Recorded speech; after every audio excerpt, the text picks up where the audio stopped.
Cell को life की unit बोल रहे हैं, जबकि इकोसिस्टम को नेचर की स्ट्रक्चरल एंड फंक्शनल यूनिट बोल रहे हैं।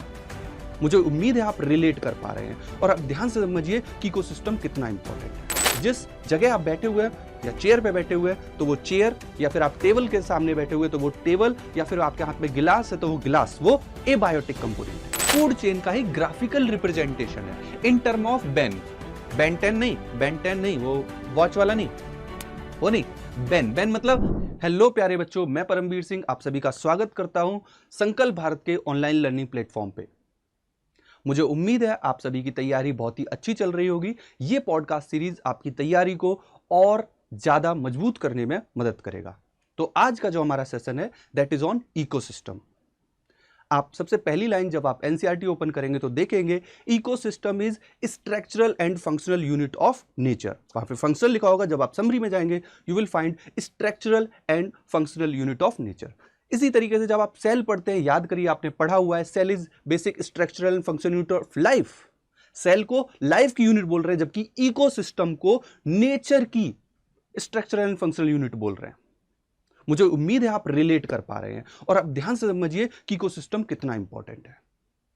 जब आप इकोसिस्टम की बात करते हैं तो उसी समय साइमल्टेनियसली एक बड़ा वर्ड यहां पे निकल के आता है दैट इज इकोलॉजी। तो ये इकोलॉजी क्या है? इकोलॉजी बोले तो स्टडी ऑफ होम। जब होम की बात आई है तो यहां पे 3 सेकंड के लिए आप रुकिए और जिस भी इंवायरमेंट में आप बैठे हुए हैं आंख बंद करके 3 सेकंड के लिए उस इंवायरमेंट को फील करके देखिए। यस, मुझे उम्मीद है आपने उस इन्वायरमेंट में अपने भाई बहन, अपने माता पिता या अपने मित्र को जरूर देखा होगा। हो सकता है आप अकेले कमरे में भी हो तो वहां पे आपने छिपकली या फिर मक्खी या फिर मच्छर या फिर किसी लिविंग ऑर्गेनिज्म को जरूर महसूस किया होगा। अगर नहीं भी किया तो वहां पे bacteria, virus and other microbes तो होंगे ही होंगे। तो आप देख रहे हैं कि यहाँ पे बायोटिक कंपोनेंट है, जिस एनवायरनमेंट में आप बैठे हुए हैं वहां पे बायोटिक कंपोनेंट है, प्लस जिस जगह आप बैठे हुए हैं या चेयर पे बैठे हुए हैं तो वो चेयर, या फिर आप टेबल के सामने बैठे हुए तो वो टेबल, या फिर आपके हाथ में गिलास है तो वो गिलास, वो एबायोटिक कंपोनेंट है। तो जब हम इकोलॉजी की बात करते हैं तो आप ध्यान से समझिए, ecology is study of biotic and abiotic component, study of biotic and abiotic component. और आप इसको ऐसे भी बोल सकते हैं study of organism and its environment. जब आप इकोसिस्टम की बात करते हैं, when you talk about ecosystem, ecosystem is interaction of biotic and abiotic component. Ecosystem और इकोलॉजी में बहुत छोटे छोटे डिफरेंस है जिनको आप ध्यान से समझ लीजिए, बिकॉज दैट इज इंपॉर्टेंट, क्योंकि दोनों वर्ड अलग है, मीनिंग अलग होंगे। Okay, ecology is study of biotic and abiotic. Biotic वहां पे आप देखेंगे, वहां पे इंटरेक्शन की भी बात करते हैं कि बायोटिक बायोटिक के साथ कैसे इंटरेक्ट कर रहा है, बायोटिक एबायोटिक के साथ कैसे इंटरेक्ट कर रहा है, और एबायोटिक एबायोटिक कैसे इंटरेक्ट कर रहा है। राइट, वहां पे भी इंटरेक्शन की बात करते हैं, वो एक बड़ा वर्ड है। जब आप इकोसिस्टम में बात करते हैं तो यहां पे biotic abiotic, biotic biotic, but abiotic abiotic interaction को नहीं करते। यहां पे एबायोटिक एबायोटिक इंटरेक्शन की स्टडी नहीं करते। राइट, यहां पे इस इंटरेक्शन को नहीं देखते। आप यहां पे बायोटिक बायोटिक या फिर बायोटिक एबायोटिक के इंटरेक्शन को देखते हैं। आप कह सकते हैं ecosystem is part of ecology. समझिए इस छोटी सी लाइन को, और हम इस बात पे बहुत अच्छे से डिस्कस करेंगे चीजों को कि कैसे स्ट्रक्चरल फंक्शन यूनिट है। पहले स्ट्रक्चरल को समझते हैं। देखिए ध्यान से सुनिए इस चीज को कि जब आप स्ट्रक्चरल की बात करें तो एक स्ट्रक्चर, किसी भी इकोसिस्टम का एक स्ट्रक्चर होगा जहां पे आप देखेंगे इनपुट हो रहा होगा, फ्लो ऑफ एनर्जी होगा और आउटपुट होगा। इस छोटी सी बात को अपने दिमाग में यहां पे रखने की कोशिश करिए। आगे मैं इसी को बहुत ब्रॉड मैनर में इलेबोरेट करूंगा। फंक्शनल यूनिट की जब आप बात करते हैं, when you talk about functional unit, तो फंक्शनल यूनिट के रेस्पेक्ट में आप देखेंगे कि यहां पे प्रोडक्टिविटी होगी, यहां पे डिकम्पोजिशन होगा, यहां पे फ्लो ऑफ एनर्जी होगी, यहां पे बायोजियोकेमिकल साइकिल होगी। आप यहां पे नोटिस करिए मैंने वर्ड प्रोडक्टिविटी यूज किया है। What is productivity? किसी भी लेवल पे, इवन आप फर्स्ट ट्रॉफिक लेवल पे जब बात करते हैं तो वहां पे प्रोड्यूसर होंगे और प्रोड्यूसर फोटोसिंथेसिस की मदद से, वहां पे फूड क्रिएट करते हैं। उस पर्टिकुलर लेवल पे या किसी भी इकोसिस्टम में जितना भी फर्स्ट ट्रॉफिक लेवल पे जितना भी प्रोड्यूसर फूड क्रिएट कर रहे हैं, दैट इज प्रोडक्टिविटी। अगर आप इंडिविजुअल प्लांट के रेस्पेक्ट में बोलेंगे photosynthesis, but in ecology photosynthesis word ना यूज होके यहां पे प्रोडक्टिविटी वर्ड यूज होगा। आया समझ में? गुड। तो किसी भी इकोसिस्टम की बात करेंगे तो वहां पे फंक्शन के रूप में क्या हो रहा होगा, वहां पे जो कार्य हो रहे हैं, जो फंक्शन हो रहे हैं, उनके रूप में सबसे पहला क्या होगा? प्रोडक्टिविटी। डिकम्पोजिशन, देन डिकम्पोजिशन, वहां पे फ्लो ऑफ एनर्जी भी होगी, वहां पे बायोजियोकेमिकल साइकिल भी चल रही होंगी।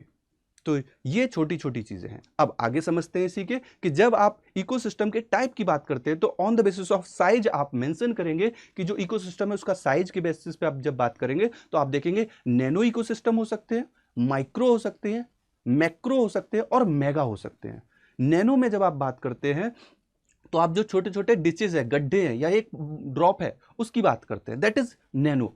और एक मजेदार चीज बताता हूं, समझिए इस चीज को कि बैक्टीरिया के अंदर जो इन्वायरमेंट है, जहां पे मैक्रोफाजेस, जहां पे जो बैक्टीरियोफाजेस हैं वो बैक्टीरियोफाज एक इकोसिस्टम ही क्रिएट किए हुए हैं। समझिए इस चीज को कि बैक्टीरिया के अंदर जो इन्वायरमेंट है, जो उसका साइटोसॉल है, जो उसका प्लाज्म है, उसमें जो बैक्टीरियोफाज है वो बैक्टीरियोफाज उस एनवायरनमेंट में एक इकोसिस्टम क्रिएट किए हुए हैं। कितनी मजेदार बात है। तो आप देख सकते हैं कि इकोसिस्टम कितना छोटा हो सकता है। दूसरी तरफ जब आप माइक्रो की बात करेंगे तो आप देखेंगे जो पॉन्ड है वो एक माइक्रो का एग्जांपल है। मैक्रो की बात करें तो आप देखते हैं कि जो रिवर है वो मैक्रो का एग्जांपल है।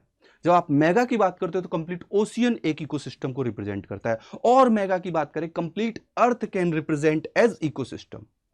यस, हमारा पूरा बायोस्फीयर एक इकोसिस्टम को रिप्रेजेंट कर सकता है। तो आप समझ सकते हैं कि इकोसिस्टम एक बैक्टीरिया के अंदर साइटोसॉल से लेके एक होल बायोस्फीयर तक रिप्रेजेंट हो सकता है।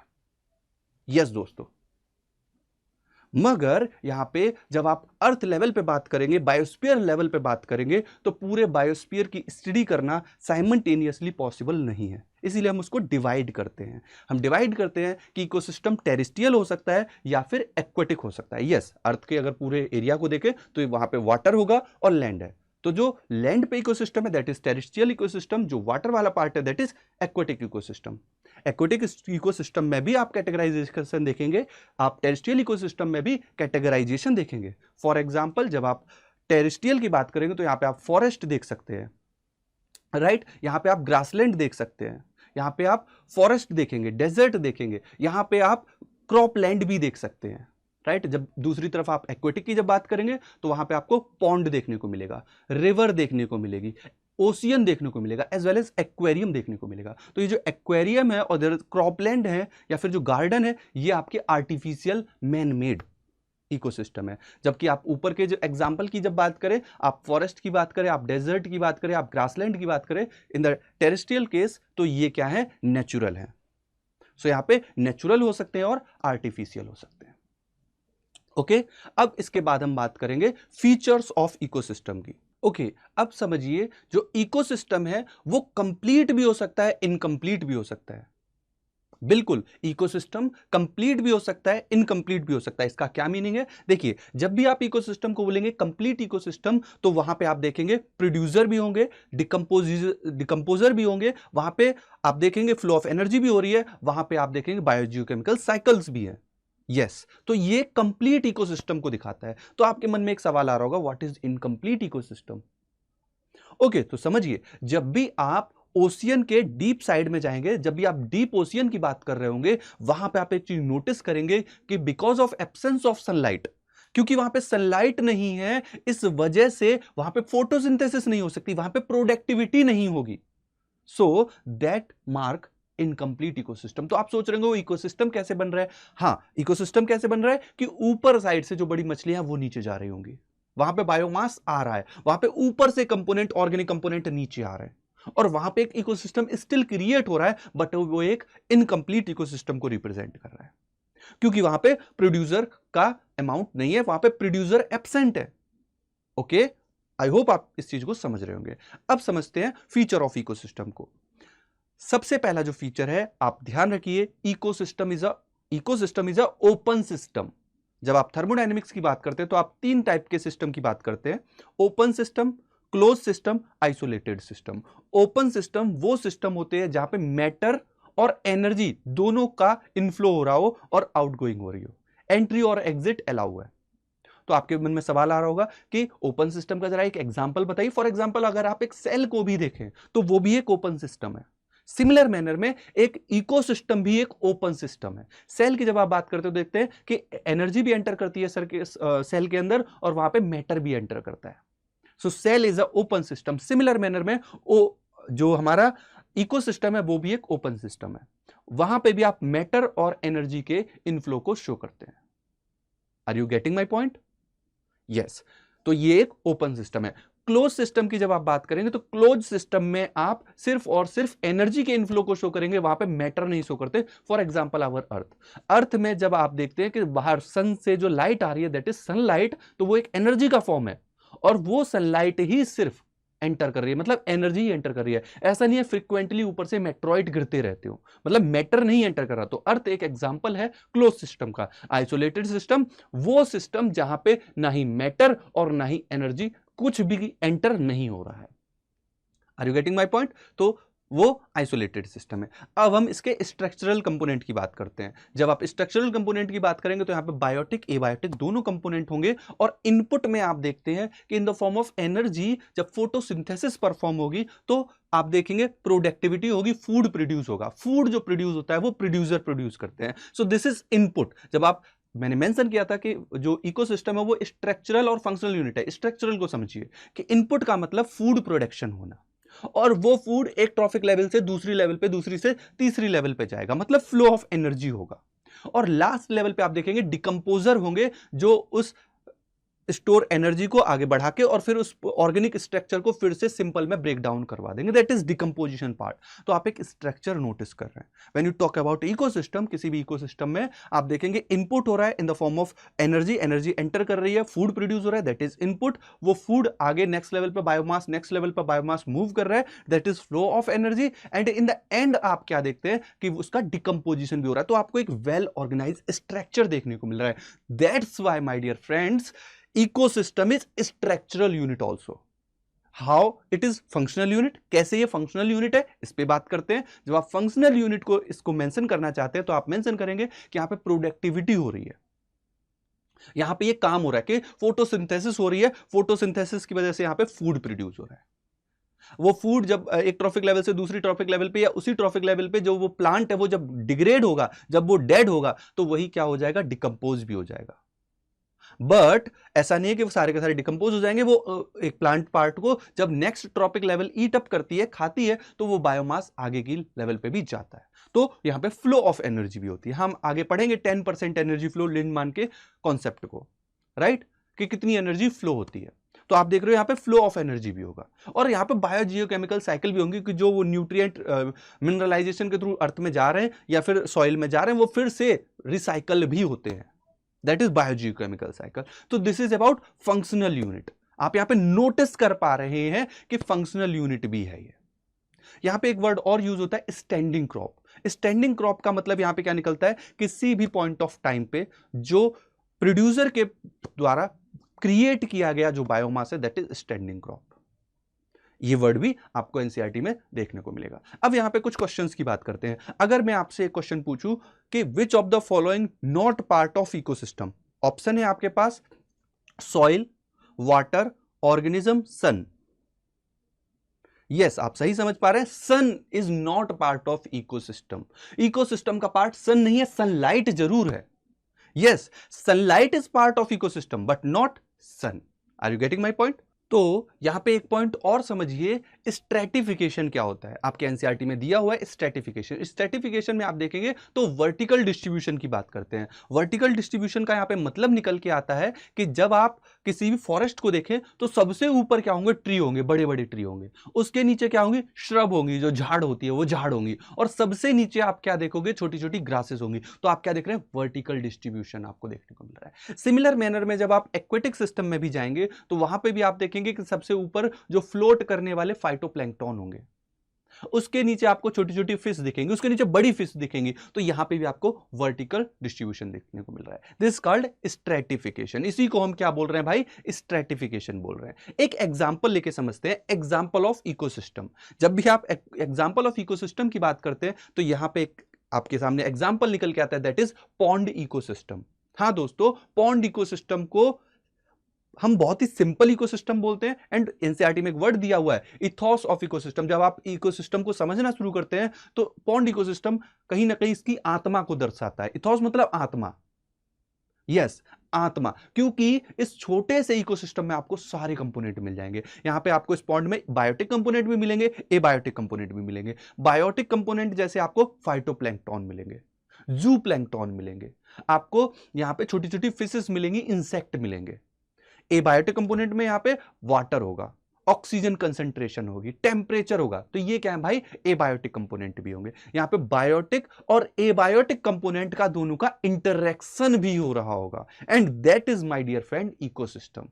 Interaction, that is functional interaction.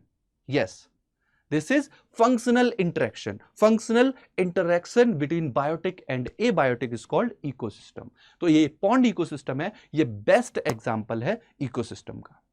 I hope आप चीजों को समझ रहे हैं। आगे बढ़ते हैं। तो अब हम समझते हैं प्रोडक्टिविटी को। जो हमने फंक्शन मेंशन किया था, उस फंक्शन में जो सबसे पहला कंपोनेंट है दैट इज प्रोडक्टिविटी। ओके, जब आप प्रोडक्टिविटी की बात करेंगे तो यहां पे दो वर्ड्स आपके सामने आएंगे, primary production and primary productivity. एक एक करके समझना शुरू करते हैं। प्राइमरी प्रोडक्शन का मतलब है formation of biomass per unit area. आप बोल सकते हैं प्रोडक्शन ऑफ बायोमास फॉर्मेशन या production of biomass per unit area. और आप इसकी जब यूनिट की बात करेंगे या फिर इसको मेंशन करेंगे तो आप एनर्जी एंड वेट के टर्म में मेंशन करेंगे। तो आप समझिए, production of biomass per unit area मतलब आप एनर्जी के टर्म में रिप्रेजेंट करना चाह रहे हैं तो किलो कैलोरी पर मीटर स्क्वायर, किलो कैलोरी पर मीटर स्क्वायर, तो आप इसको एनर्जी के टर्म में रिप्रेजेंट कर रहे हैं, राइट। आप जब इसको वेट के रेस्पेक्ट में करेंगे तो केजी पर मीटर स्क्वायर, राइट। तो आप इसकी यूनिट आप कैसे शो कर सकते हैं, किलो कैलोरी पर मीटर स्क्वायर या फिर केजी पर मीटर स्क्वायर। इन टर्म में केजी या फिर आप ग्राम पर मीटर स्क्वायर भी रिप्रेजेंट कर सकते हैं, वो यूनिट वेट के रेस्पेक्ट में हो जाएगी। ओके, बट जब आप बात करते हैं प्राइमरी प्रोडक्टिविटी की, this was primary production, primary productivity की जब आप बात करेंगे, in case of primary productivity you will find rate of यहां पे टाइम की बात आ जाएगी, या ऐसे समझ के देखिए, production of biomass per unit area per unit time. Time यहां पे इंपॉर्टेंट फैक्टर है, प्रोडक्टिविटी में आपका टाइम इंवॉल्व होगा, पर यूनिट टाइम भी मेंशन करेंगे, आप इसको पर ईयर मेंशन करेंगे। Productivity is per year, production is at any time. वहां पे आप किसी भी समय की बात कर रहे हैं, आप मेंशन नहीं कर रहे किस अंतराल की बात कर रहे हैं। वहां पे production of biomass per unit area है प्रोडक्शन में, प्रोडक्टिविटी में formation of biomass, production of biomass per unit area per unit time या per year. Are you getting my point? यहां पे जब आप यूनिट भी शो करेंगे तो आप क्या शो करेंगे, in term of energy and weight, kilo calorie या फिर gram per meter square per unit time या per year. Okay, I hope ये बहुत ही थिन लाइन आपकी क्लियर हो रही होगी कि प्राइमरी प्रोडक्शन में आप एट एनी टाइम बात कर रहे हो, प्राइमरी प्रोडक्टिविटी में आप पर ईयर की बात कर रहे हो। आप इसको एक एग्जांपल के साथ समझो, जैसे आप अगर ट्रॉपिकल फॉरेस्ट को या फिर जब टेम्परेट फॉरेस्ट को कंपेयर करोगे तो आप देखोगे अलग अलग महीनों में, किसी महीने में ऐसा हो सकता है कि जो ट्रॉपिकल फॉरेस्ट है, ट्रॉपिकल वाले हैं, राइट, वहां पे ऑब्वियस सी बात है प्रोडक्टिविटी ज्यादा होती है ट्रॉपिकल में टेम्परेट के कंपैरिजन में। तो हो सकता है किसी एट एनी टाइम कि ट्रॉपिकल में प्रोडक्टिविटी कम हो मगर टेम्परेट में प्रोडक्टिविटी ज्यादा हो रही है। बट जब आप होल ईयर की बात करते हैं तो आप देखेंगे कि जो ट्रॉपिकल वाले हैं वहां पे प्रोडक्टिविटी ज्यादा होगी और जो टेम्परेट वाले हैं वहां पे प्रोडक्टिविटी कम होगी। आई होप आप इस चीज को समझ पा रहे हैं, राइट। तो जो प्राइमरी प्रोडक्टिविटी है वो पर ईयर पर यूनिट टाइम में रिप्रेजेंट कर रहे हैं। प्राइमरी प्रोडक्शन को आप विद रेस्पेक्ट टू टाइम नहीं मेंशन कर रहे, वहां पे आप मेंशन कर रहे हो at any time. Is it clear?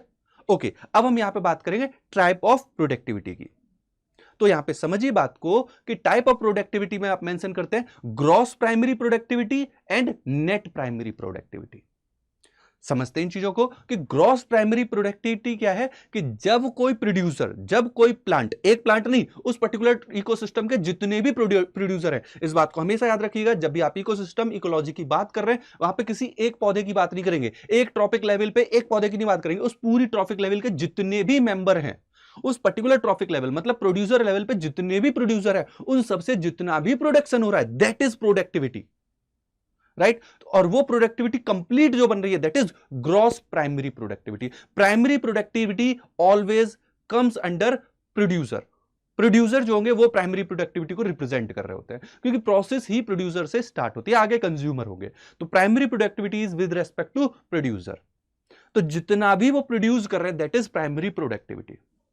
Are you getting my point? और जितना भी प्रोड्यूस कर रहे हैं आप ऐसे भी समझ के देखिए कि जब आपकी सैलरी आती है, आप, हाँ, सैलरी के नाम से आपके माइंड में थोड़ा और उत्साह बढ़ेगा, है ना? अब सोचो सर हमारी तो आती नहीं है, हाँ, मगर जिसकी भी सैलरी आती है तो ऐसा नहीं है कि वो अपने ऊपर बिल्कुल खर्च नहीं करेगा। 100 रुपए अगर वो महीने में कमा रहा है, सुनने में बहुत कम है, बस ऐसे समझो कि 100 रुपए अगर वो कमा रहा है तो क्या 100 के 100 वो बचा लेगा? नहीं, खुद पे खर्च करेगा। सिमिलर मैनर में आप इसको रिलेट करो कि जो प्रोड्यूसर है वो जब एनर्जी प्रोड्यूस कर रहे हैं, क्या वो खुद के लिए यूज नहीं करेंगे? करेंगे। कैसे यूज करेंगे? उनको तो सैलरी मिलती नहीं है, हाँ, मगर उनको एनर्जी बनाते हैं वो उसको रेस्पायरेशन में खर्च भी करते हैं, वो अपने ऊपर उसको लगाते भी है। तो आप देखेंगे कि एनर्जी का लॉस कहां पे होता है? रेस्पायरेशन की प्रोसेस में, राइट? रेस्पायरेशन में ग्लूकोज का ब्रेकडाउन होता है, in the end pyruvate glycolysis में बनता है और उसका भी ब्रेकडाउन होता है in the end carbon dioxide में, और वहां पे energy in the form of ATP release होती है। तो प्लांट भी रेस्पायर करते हैं तो उनकी भी एनर्जी कम होती है। तो जब आप ग्रॉस प्राइमरी प्रोडक्टिविटी में से, जीपीपी में से जब आप माइनस कर देते हैं क्या? रेस्पायरेशन को, that is net primary productivity. आप एक चीज और ऑब्जर्व करना, आपके घर में जो सिलेंडर लिखा हुआ है, लगा हुआ होगा, उस सिलेंडर पे देखना ग्रॉस वेट लिखा होगा। ग्रॉस वेट मतलब उस सिलेंडर का भी वेट और उसके अंदर भरी हुई गैस का भी वेट, और एक नेट वेट लिखा होगा। नेट वेट मतलब उसमें एक्चुअली में कितनी गैस है, समझ रहे हो? तो ग्रॉस प्राइमरी प्रोडक्टिविटी का मतलब कि ओवरऑल जो प्रोडक्टिविटी है, नेट का मतलब जितना वो अपने लिए बचा पा रहा है रेस्पायरेशन में खर्च करने के बाद। आई होप दोनों वर्ड आपके क्लियर हो रहे हैं। आगे बात करते हैं। तो ये बात समझिए कि क्या net primary productivity gross primary productivity के बराबर हो सकती है? क्या net primary productivity gross primary productivity के बराबर हो सकती है? नहीं हो सकती, बिल्कुल नहीं हो सकती। आप इसको थोड़ा सा एनालाइज करके भी समझिएगा, राइट? पॉडकास्ट को पॉज करके भी इसको सोच के देखिए, क्या net primary productivity gross primary productivity के बराबर होगी? नहीं होगी। ओके, आगे समझिए। जो हमको दिखती है नेक्स्ट लेवल पे, या जो विजुअल प्रोडक्टिविटी है, वो कौन सी है? नेट प्राइमरी प्रोडक्टिविटी या ग्रॉस प्राइमरी प्रोडक्टिविटी? तो आप बोलेंगे भाई विजुअल वाली जो हमको दिखती है या जो अवेलेबल हो पाती है वो क्या है? नेट प्राइमरी प्रोडक्टिविटी, क्योंकि आपको ये नहीं दिखेगा कि प्लांट ने कितना रेस्पायरेशन कर लिया, राइट? तो आपको जो विजुअल होगी वो कौन सी है भाई? जो विजुअल है वो कौन सी है? वो आपकी नेट प्राइमरी प्रोडक्टिविटी है। क्या नेट प्राइमरी प्रोडक्टिविटी जीरो हो सकती है? हां, हो सकती है। कब कब नेट प्राइमरी प्रोडक्टिविटी जो जीरो हो सकती है? जब वो जितना भी फोटोसिंथेसिस के थ्रू प्रोड्यूस कर रहा है फूड, वो खुद ही कंज्यूम कर ले। और याद रखिएगा, जब नेट प्राइमरी प्रोडक्टिविटी जीरो होगी उस समय ग्रोथ नहीं होगी, उस समय ग्रोथ नहीं होगी। ओके, चलिए आगे समझते हैं चीजों को। तो अब समझिए सेकेंडरी प्रोडक्टिविटी को। सेकेंडरी प्रोडक्टिविटी का मतलब क्या होता है कि जो प्रोड्यूसर थे, उन प्रोड्यूसर को, ऑब्वियस सी बात है, हर्ब और या फिर जो ग्रास वगैरह थी, उन्होंने जो फूड क्रिएट किया, अब इनको कौन खाएंगे? हर्बीवोर खाएंगे, मतलब प्राइमरी कंज्यूमर खाएंगे। प्राइमरी कंज्यूमर का मतलब cow, deer and so on, right? ये क्या करेंगे? उसको खाएंगे, राइट? प्रोड्यूसर को खाएंगे, ग्रास को खाएंगे। खाने के बाद ऑब्वियस सी बात है वो उसको डाइजेस्ट करेंगे, उससे एनर्जी गेटअप करेंगे, और उस एनर्जी गेटअप करने के बाद उसको अपने बायोमास में इंक्रीज करवाएंगे। हालांकि वो उसको आधा बायोमास में इंक्रीज करवाएंगे, प्लस आधा अपने काम के लिए, एक्टिविटी करने के लिए एनर्जी खर्च भी करेंगे। तो आप क्या देखेंगे? सेकेंडरी प्रोडक्टिविटी के केस में आप क्या देखेंगे कि यहां पे प्राइमरी कंज्यूमर के लेवल पे जो उनका बायोमास इंक्रीज हो रहा है वो क्या है भाई? सेकेंडरी प्रोडक्टिविटी है। यहां पे हम ग्रॉस की बात नहीं करते, यहां पे हम नेट की बात नहीं करते। क्यों नहीं करते? देखो, नेट की और ग्रॉस की बात आप जब करोगे जब वो खुद बना रहा हो।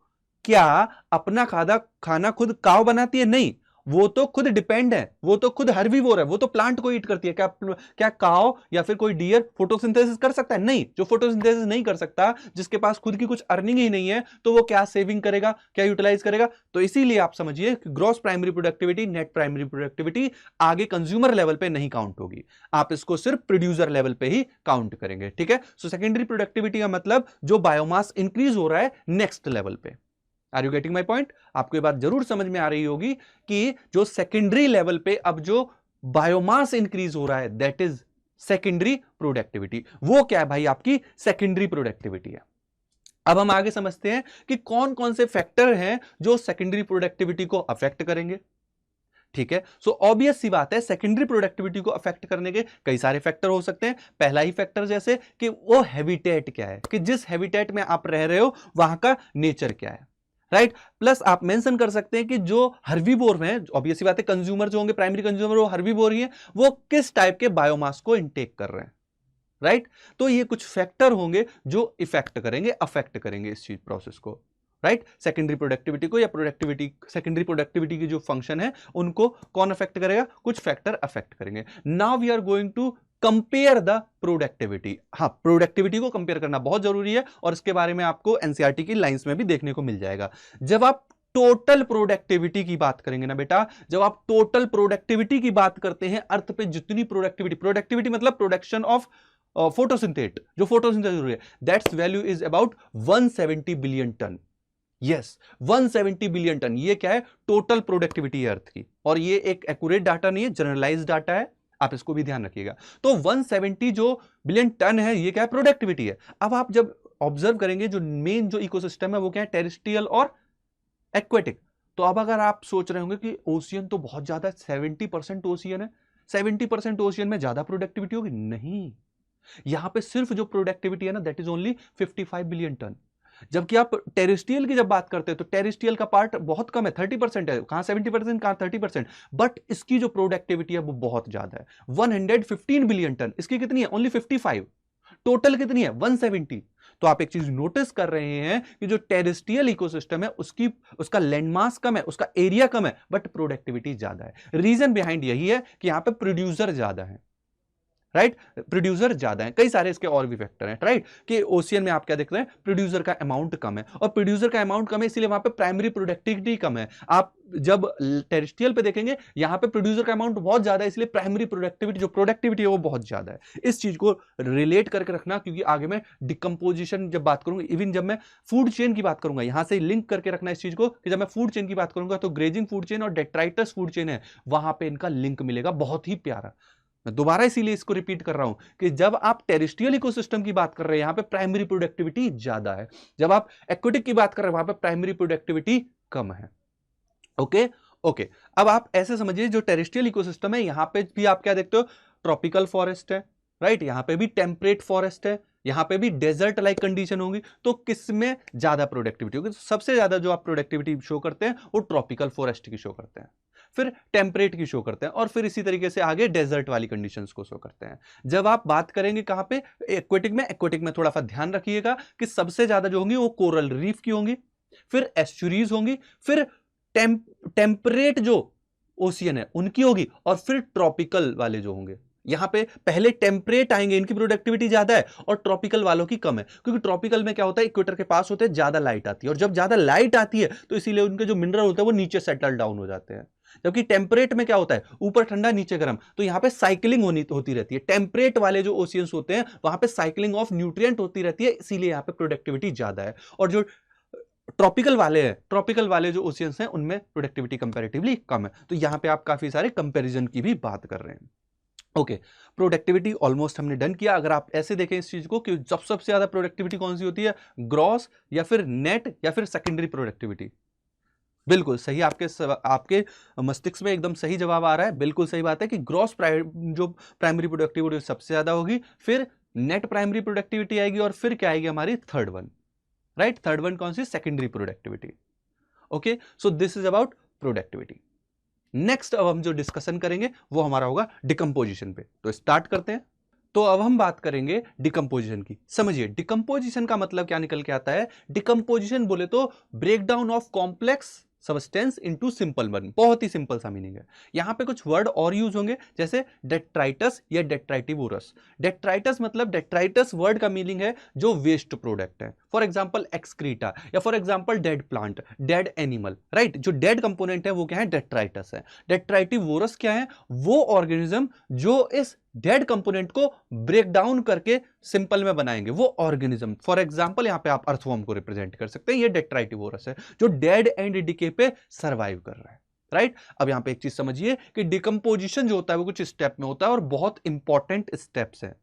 सबसे पहली स्टेप को आप मेंशन करते हैं फ्रेगमेंटेशन, जहां पे रोल आता है अर्थवर्म का। फिर आप मेंशन करते हैं लीचिंग की बात, फिर आप कैटालिसिस की बात करते हैं, फिर आप ह्यूमिफिकेशन की बात करते हैं, और मिनरलाइजेशन की बात करते हैं। ऑर्डर में सारी स्टेप को समझते हैं। देखो, पहली स्टेप पे कौन आ रहा है, अर्थवर्म। वो क्या कर रहा है, फ्रेगमेंटेशन, कि आपकी जो डेड प्लांट था उसकी पत्तियों को खा खा के उसने जब अपनी एक्सक्रीटा रिलीज की तो उसने आप क्या देखा कि बड़ी पत्ती को उसने किस में कन्वर्ट कर दिया, छोटे छोटे पार्ट्स में कन्वर्ट कर दिया, राइट। तो पहली step is called fragmentation. Fragmentation के साथ ही यहां पे दो इवेंट काम करते हैं, एक कैटालिसिस और एक लीचिंग। लीचिंग में क्या होता है कि इसमें जो ब्रेकडाउन होके कंपोनेंट आए, इसमें कुछ वाटर सॉल्युबल कंपोनेंट होते हैं, वो क्या करते हैं, तुरंत ही अर्थ के काफी डेप्थ में चले जाते हैं, and they are unavailable, these minerals are unavailable to the plant.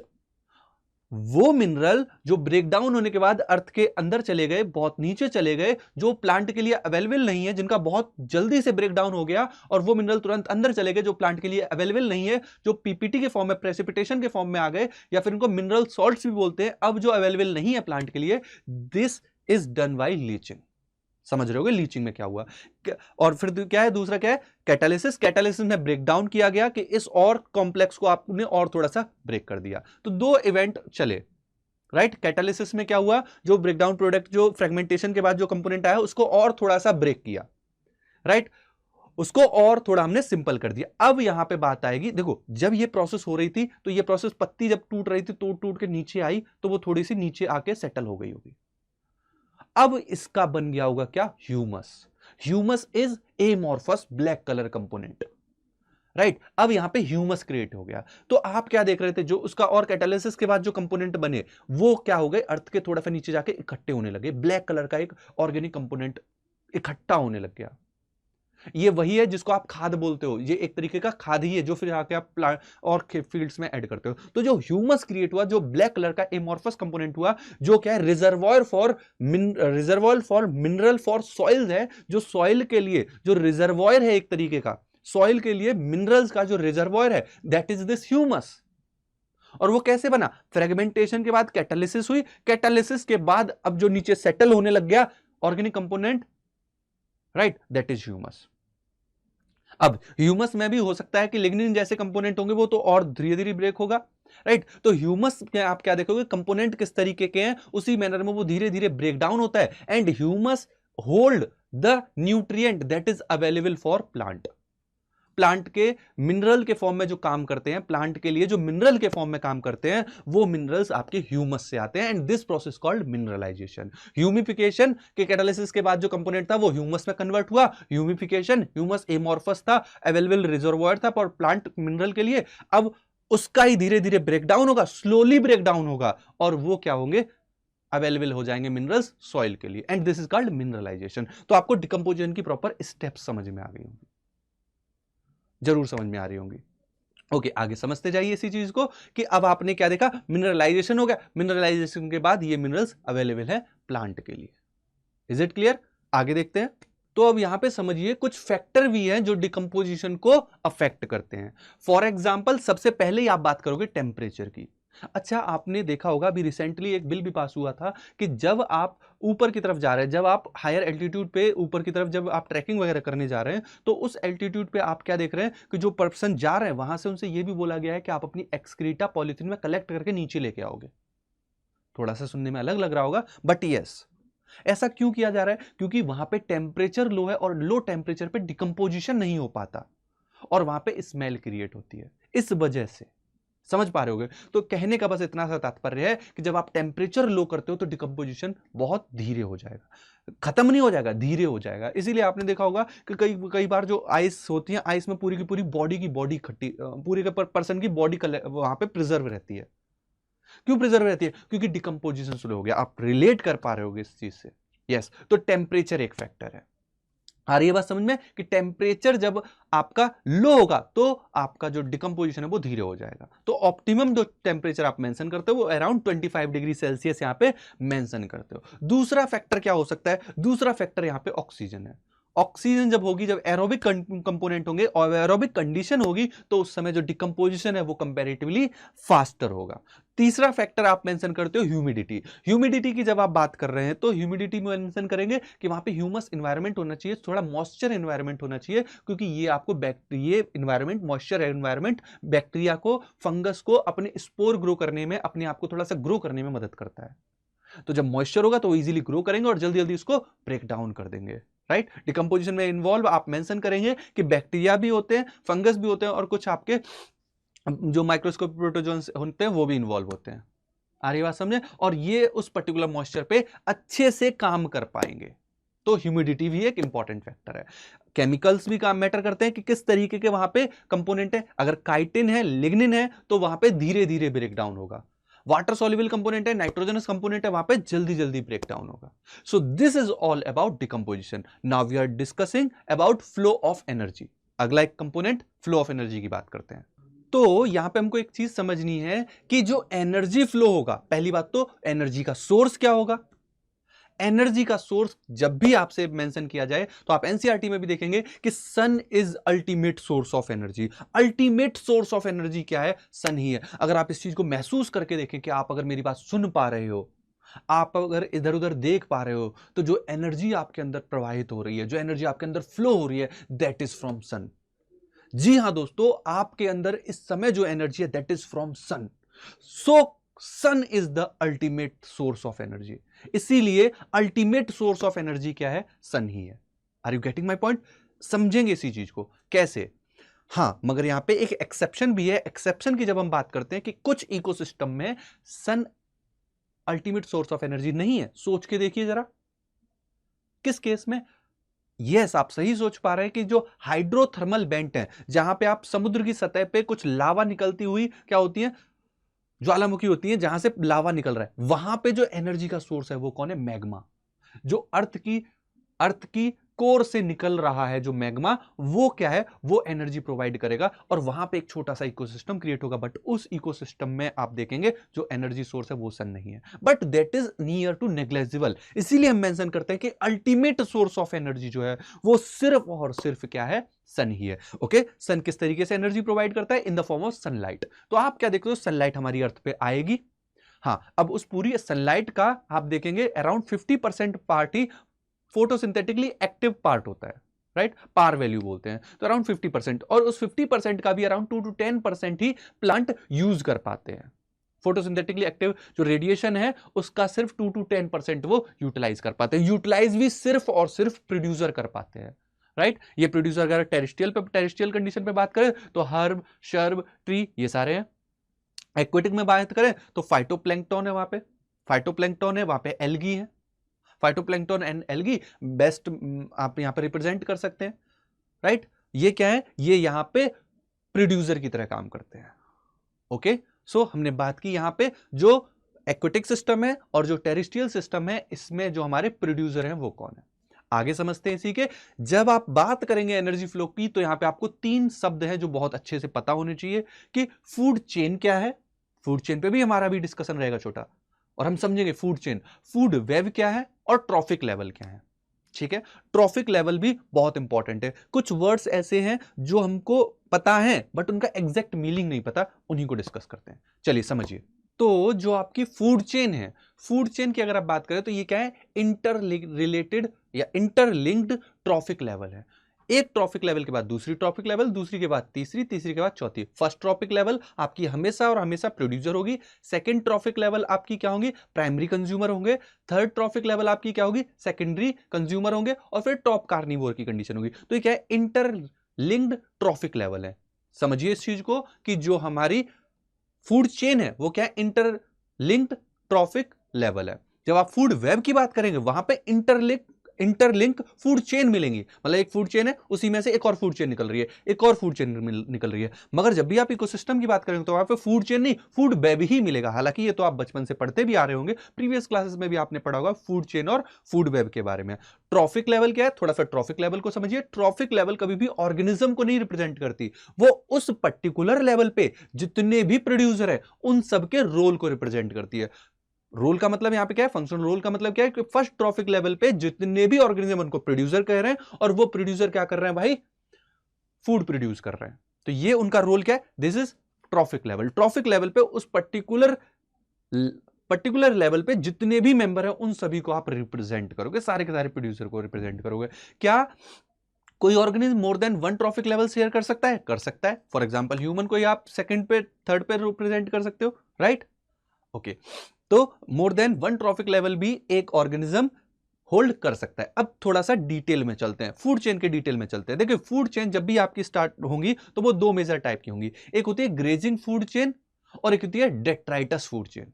अंतर समझिए, जो आपकी ग्रेजिंग फूड चेन होगी वो जो आपका टेरेस्ट्रियल रीजन में भी होगी और एक्वेटिक रीजन में भी होगी। यस, ग्रेजिंग फूड चेन का मतलब जो कहां से स्टार्ट हो रही है, प्रोड्यूसर से स्टार्ट हो रही है। डेट्राइटस फूड चेन जो डेड ऑर्गेनिक मैटर से स्टार्ट होगी।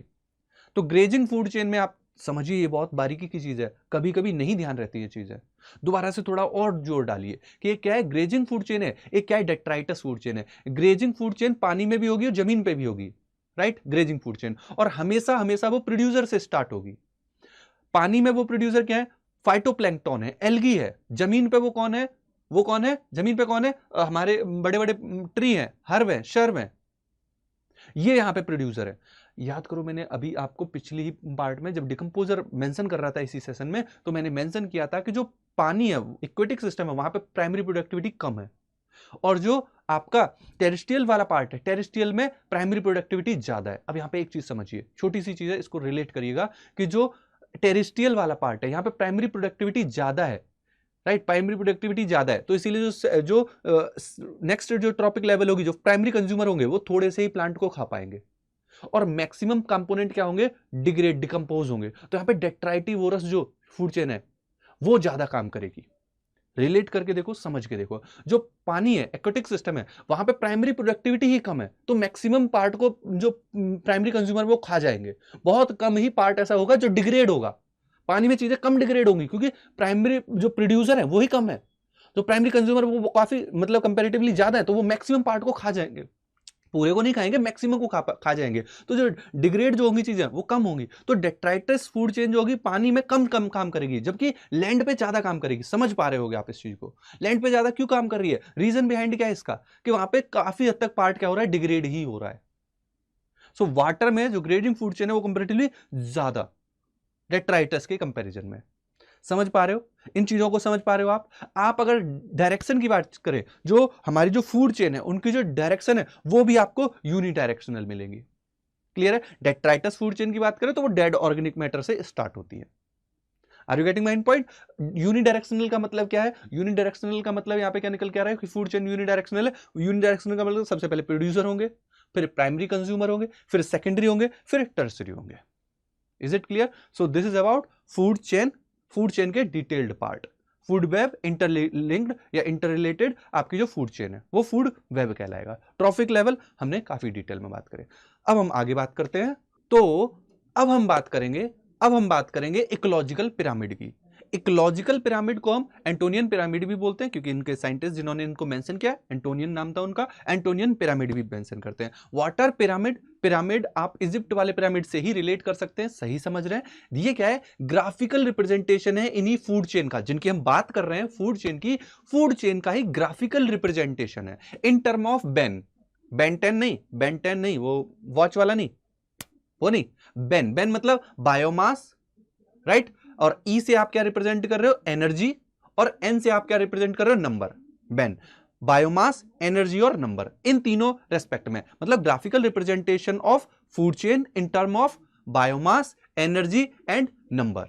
चलो इनके रेस्पेक्ट में समझ के देखते हैं।